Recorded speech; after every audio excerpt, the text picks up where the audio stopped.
Estou aqui com o Luiz Augusto de Queiroz, ele é fundador da Casa de Padre Pio, que é uma casa espiritualista. O que é o espiritismo?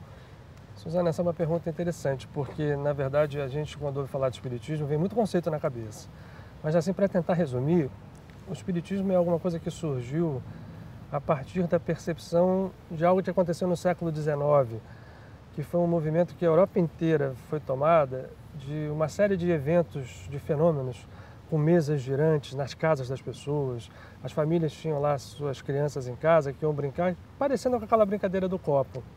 Aquilo tomou igual foi uma febre na Europa inteira, França, Inglaterra, nos Estados Unidos também. E aí tinha uma pessoa chamada Allan Kardec, que era um francês, uma pessoa muito bem postada na sociedade, era um intelectual, um professor, que um dia foi convidado por um amigo dele para ver uma sessão dessas, onde as mesas balançavam e respondiam a perguntas, como o copo faz, né? Aquela brincadeira que a gente conhece. E ao chegar e ouvir aquelas perguntas, ele viu que as respostas tinham um sentido mais profundo do que uma brincadeira. Ficou curioso quando ele viu que não era uma fraude, porque ele via que as mesas levitavam, né? Não era possível que uma criança conseguisse fazer uma mesa levitar 2, 3 metros do chão, né? Encostando suas mãos.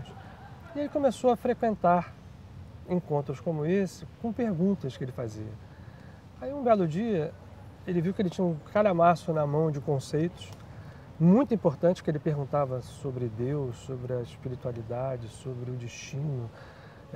E esses conceitos eram, ao mesmo tempo que revolucionários para a Europa, né, que estava ali no século XIX, naquela coisa, né, muito da cultura mental, intelectual, eles traziam coisas lá de trás, conceitos que vinham lá da Índia antiga, que vinham do Egito, que vinham como, por exemplo, a reencarnação, como, por exemplo, a sobrevivência da alma depois da morte, a comunicação, né, da pessoa que vai para o outro lado do morto com o vivo, que era possível, como um conceito importantíssimo de ação e reação, que para os hindus era o karma, ou seja, o que eu faço necessariamente gera uma ação, uma força, e aquilo vai agir e vai reagir sobre mim de alguma forma, às vezes muito complexa.